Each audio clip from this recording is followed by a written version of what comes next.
Hello everyone. তো থাম্বনেলটা দেখে তোমরা বুঝতেই পেরেছো। হ্যাঁ, তো চলো আজকে দিদি ভাইয়ের অ্যানিভার্সারিতে কি কি খাওয়া হলো সেটাই তোমাদের সাথে শেয়ার করব। তো ভিডিওটা কিন্তু অবশ্যই লাস্ট পর্যন্ত দেখতে হবে। আপনাকে আর আপনি খাচ্ছেন তো? খাচ্ছেন তো ঠিকঠাক? ভালো হয়েছে? মাংস সিদ্ধ হয়েছে? পোলাও খাওয়া যাচ্ছে? একটু খেয়ে বলুন, একটু মুখে দিয়ে বলুন কিরকম। দারুণ।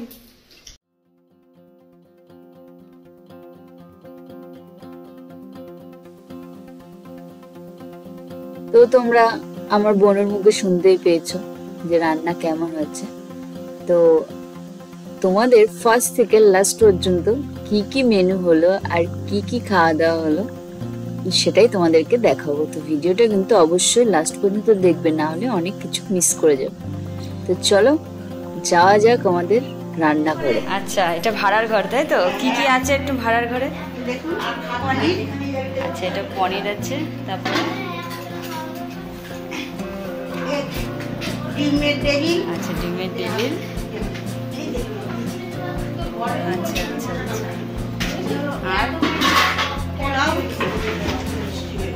বাহ, আচ্ছা আর মাংস, খাসি মাংস, আচ্ছা চাটনি, আচ্ছা এখানে চাটনি আছে তাই তো? চাটনি, আচ্ছা স্যালাড, স্যালাড দিয়েছে সবাই? হ্যাঁ। এই নিয়ে যদি ওই পিজোটা খেয়ে নিস। বলছি আমাদের ক্যাটারিং ভালো তো? হ্যাঁ হ্যাঁ, এই ব্যাগ দেবো, ব্যাগ। হ্যাঁ ব্যাগ দাও একটা। হ্যাঁ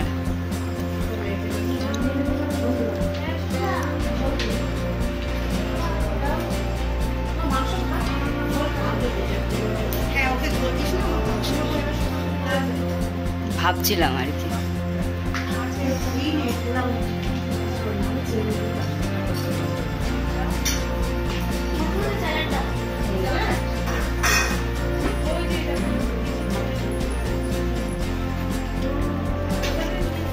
এই মিষ্টি মাটন খায়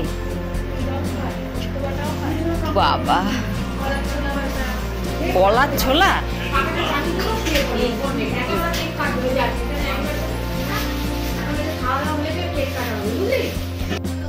ছোটটাতে বড়